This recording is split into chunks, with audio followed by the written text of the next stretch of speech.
for today's video. I'm back.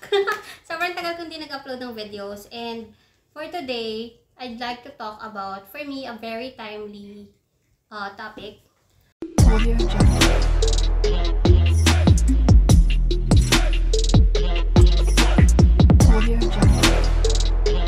Most of the people I know constantly ask me, why don't you have a boyfriend? Bakit ka single? Bakit ka walang someone? Is it by choice? Wala lang ba talagang nanliligaw?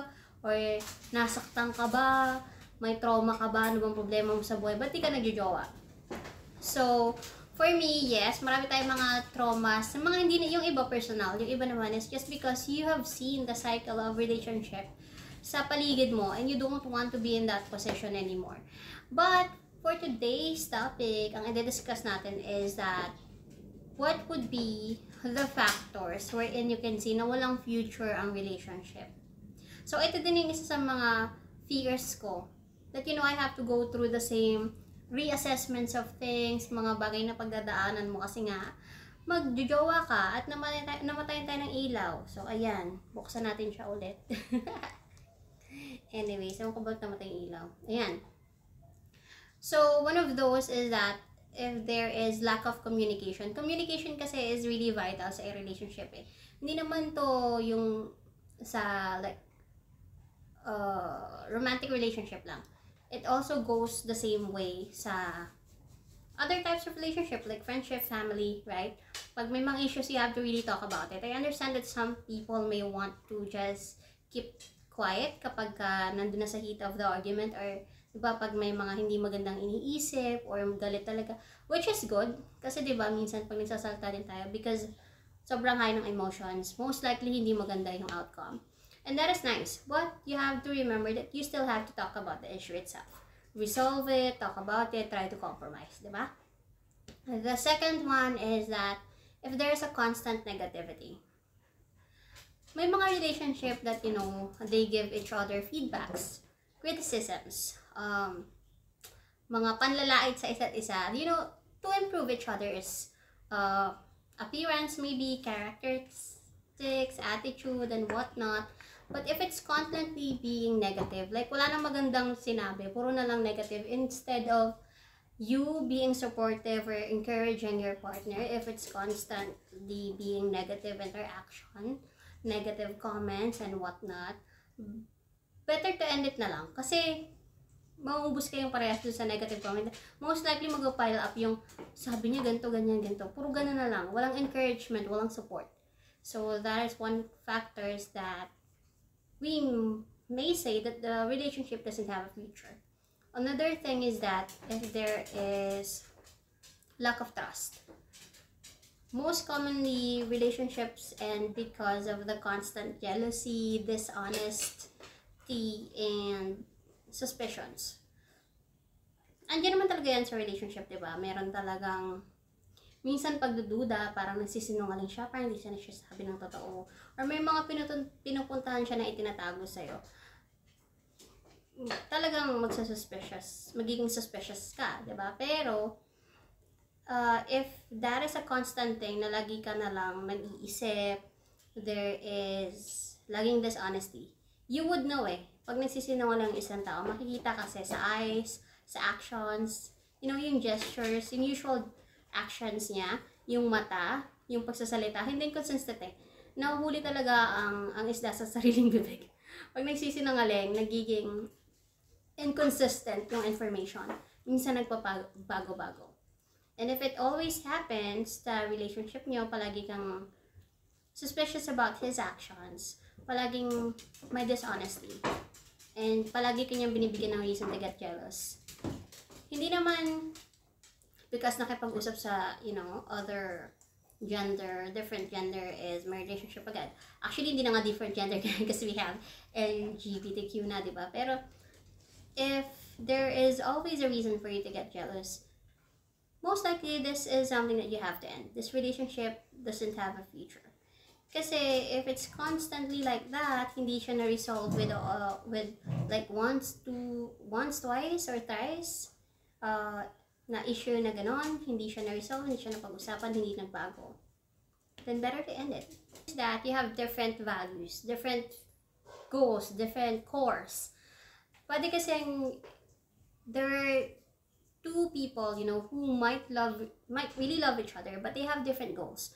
Meron kasing mga tao na ang goal lang nila sa buhay is mag-asawa, maging ina, maging ama, magkaroon ng anak, simpleng pamilya, you know, nagsa-survive, just surviving, happy, simple life.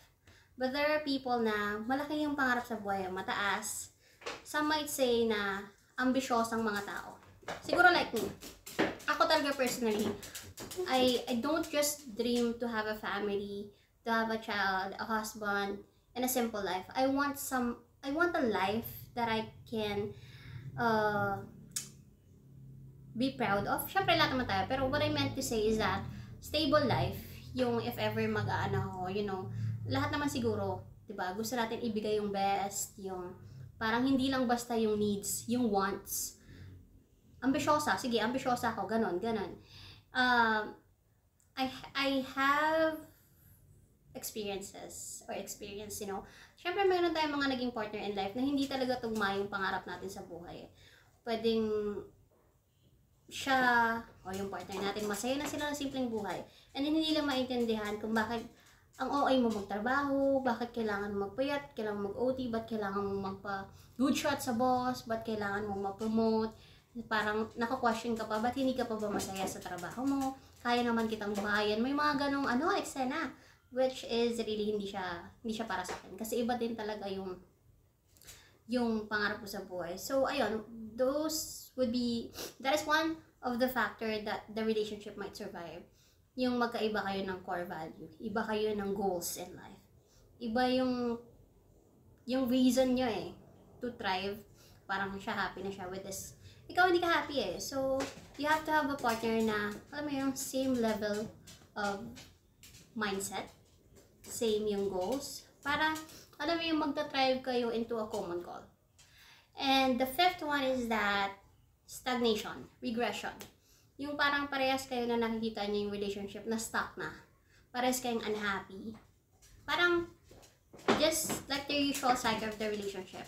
Diba, sa una, happy-happy lang, kilig-kilig lang, puro masaya lang, and then, there would come a phase ng relationship na parang, uy, matagal na tayo, so we have to have, you know, plans. Tapos parang wala ng plans. Wala na ring bago sa relationship. Like, unlike, di ba, yung mga una, yung mga dates, it excites you It excites you to receive flowers, it excites you to receive teddy bears, chocolates, and dates, but now it becomes like normal. Minsan pa nga wala na diba? So, if you feel unhappy, there's stagnation, regression, walang nangyayaring bago, walang nagpapa-excite sa relationship, then most likely, the relationship will not survive. Baka hindi yun, di ba? Baka hindi yun pang forever. It doesn't have a future. Because I believe in a relationship, you have to, like, really exert effort. Dati I believe that it is only the guy that should really exert effort. But now, na medyo matanda na rin ako, I understand that it has to be reciprocal.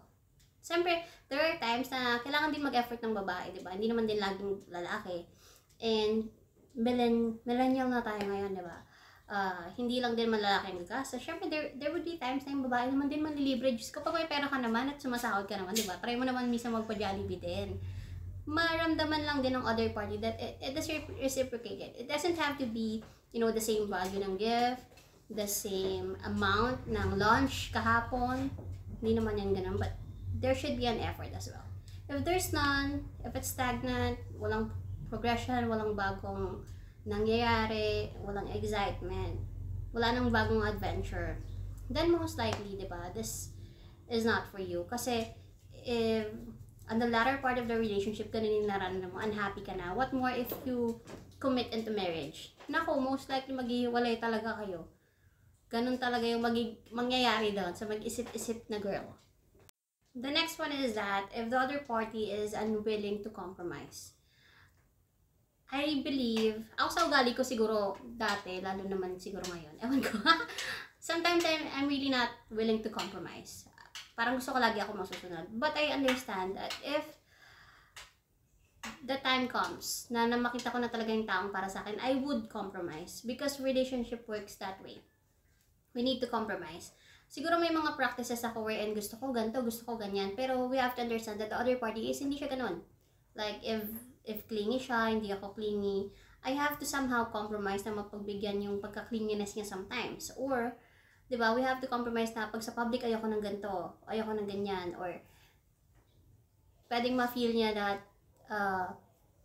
that you are not interested to him or her kapag hindi ka ganun. So, you have to compromise talaga eh. And if siya yung tipo ng ma-effort, ikaw hindi, somehow, you have to show some efforts din. Kasi yun yung love language niya. So, it has to be reciprocated talaga. You have to compromise if you will enter a relationship. If you will commit into a relationship. So, if it doesn't have reciprocation, kung walang nagko-compromise, syempre, sino masusunod sa inyong dalawa kung walang magko-compromise, diba? Parehas kayo masusunod. So, paano magta-thrive ng relationship, diba? Next is that, if you're being isolated from the support system, may mga boyfriend or girlfriend na kapag girlfriend na sila or boyfriend na sila, ang gusto nila is sila na lang lagi yung kasama mo. Nang parang kayo na lang lagi ang magkakilala, kayo lang ang pwedeng mag-usap palagi, kayo na lang you against the world, ganon. Wala ka ng friends, wala ka ng family, i-isolate ka na niya. Support system doesn't go that way, diba? Hindi naman boyfriend or girlfriend lang or yung partner mo, yung ka-relation mo ang support system mo. You also need some other support system like your family. Kung sino yung talagang nandun na sa'yo from before, yung mga friends mo prior meeting this special someone. So if you are being isolated from the other support system, you have to end the relationship. Diba? Ako ang mantra ko sa buhay, hindi naman mantra, pero parang sa akin, if talagang darating ako sa pag-aasawa, syempre iba yung relationship lang eh. Iba din yung pag-aasawa. If darating ako sa pag-aasawa, if ayaw ng family ko doon, wag na. Kasi diba, parang pinagulo ko lang din yung buhay ko. parang kung ayaw nila, baka may nakakita sila na di ko nakita. Kasi diba pagka minsan may gusto tayo sa tao, parang binavalidate natin yung sama ng ugali niya eh. Parang, ay hindi, ano lang yan, ganyan lang talaga siya kasi ganito ganyan. Love kasi niya ako. Meron tayong mga hindi nakakita kapag in love tayo. We are blindly in love with someone. Hindi natin nakikita yung mga hindi magagandang ugali. So, kapag sinabi ng family na parang hindi siya maganda for you or whatever, most likely, di ba, you have to reassess things. Baka may nakikita sila na hindi ko nakikita kasi gustong-gusto ko to. So, if ganon, you have to think. Kaysa umabot pa tayo sa pagka-isolate, di ba? Yung gusto ng jowa mo, kanya ka na lang. Kasi alam niya na hindi siya gusto ng family. So, most likely, isolate ka niya na kanya ka lang. Bibigyan ka niya ng reason. Or sometimes, he or she would make you choose kung, di ba? Ako or sila. Ay, wala tayong dumating sa mga ganong point. B, huwag ganon. Stop na yarn. Another factor for you to reconsider the relationship kung may future talaga or wala is that if you have resentments from, di ba, unresolved issues, kung talagang pag nakakita mo siya, ang naaalala mo lang talaga yung kasalanan niya sa buhay, di mo na mapatawad, and hindi naman kasi na-resolve yung past issues. Merong mga lalaki na, or babae din naman, tayong bias, merong mga tao na kapag may issue kasi sa kanila, especially when it's a romantic relationship, you know, may mga tatanungin ka, or sino ba yun, or ano bang ginawa niyo doon, yung parang, there are suspicious things or suspicions na nangyayari. Tapos tinatanong mo, tapos sabihin lang sa'yo, anak ba, wala lang yan, pero walang explanation. Walang reassurance, walang anything. So, syempre, hindi na-resolve yung issue. Tapos, it would be, you know, a repetitive pattern. Ulit-ulit lang. Tapos, hindi na naman niya sasagutin ng matituloy yung mga sagot mo. Hindi naman niya gagawin yung gusto mo. Parang, walang pagko-compromise, walang reassurance, walang sorry kung may nagawa mang kasalanan. So, unresolved yung issue. Diba? So, nire-resent mo siya because of those. Bakit pa tayo mag-stay in the relationship? Anong future ng relationship na ito? Diba? Most likely, wala na tayong future. So, let's stop it be. Huwag na tayo mag-ano-ano dyan. Another thing, and sa akin talaga deal breaker to. Physical abuse.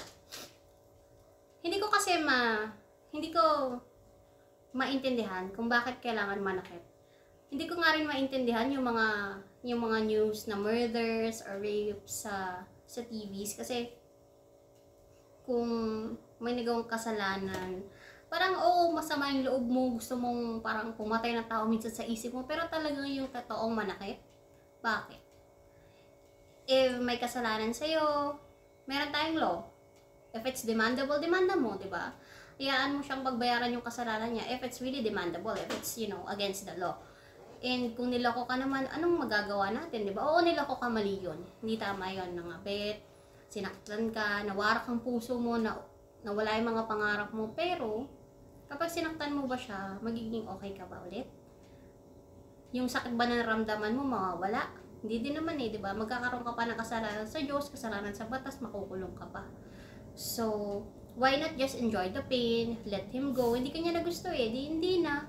Pero sana lang for those people na fall out of love into the relationship, from the relationship, ayaw mo na dun sa luma mo kasi may bago ka ng gusto, edi hiwalayan mo na lang muna, di ba?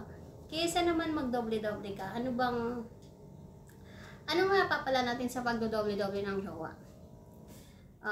Ego, bragging rights, nakaka-proud, o tapos, di ba, parang wala, yun nga. Basta pag nasasaktan ka na, lalo na yung emotional, andyan na yan minsan talaga part of the relationship yan. Nasasaktan ka emotionally. Kasi nag-aaway kayo, nagkakasabihan kayo ng di magagandang salita. Actually sa akin, yung verbal abuse, di ko rin gusto yun Ayoko noon yung namumura ako, yung parang nasasabihin ako hindi magagandang salita, yung mga malandi, parang kasing kaparapat mo, sino ka?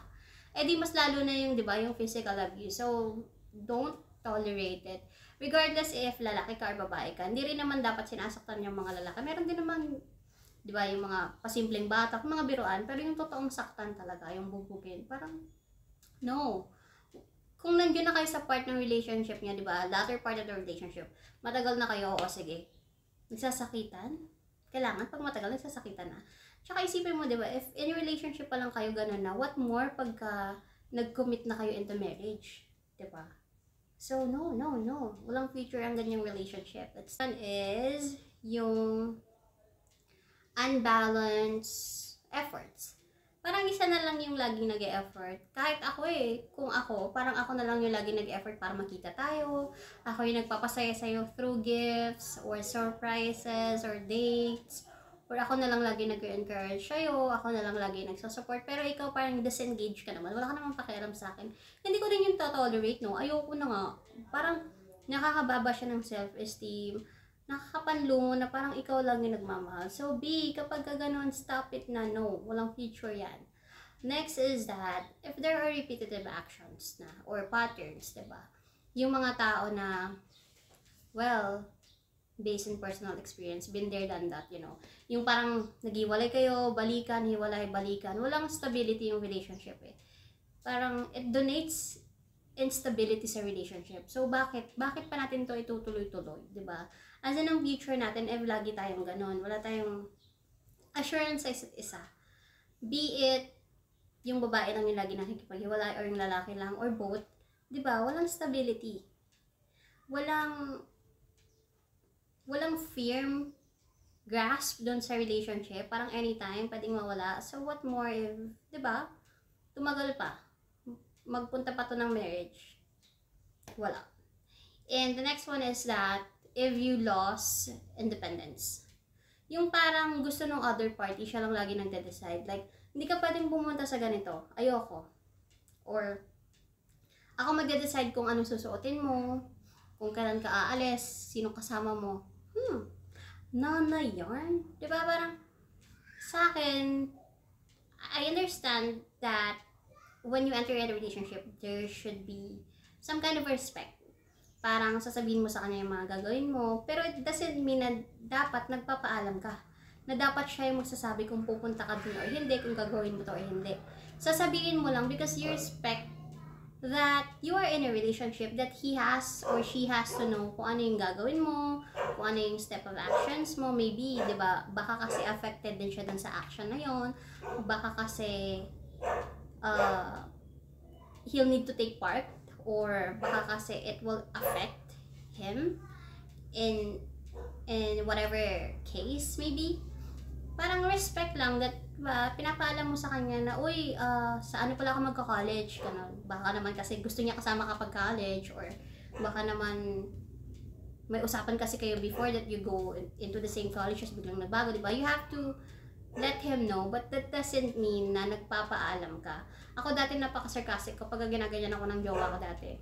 Hindi ka nagpapaalam kung saan ka nakakating. Sabi ko, bakit? Tatay ba kita? Hindi ba kasi yung pamsaya? I know it's sarcastic, but real talk lang, bakit kailangan? I mean, namatayan na naman tayo ng ilaw. Bakit, diba? Bakit natin kailangan? Oh my God. So, nag-overheat yung ring light ko. Wala mo na tayong ilaw for today's video. Mamaya na.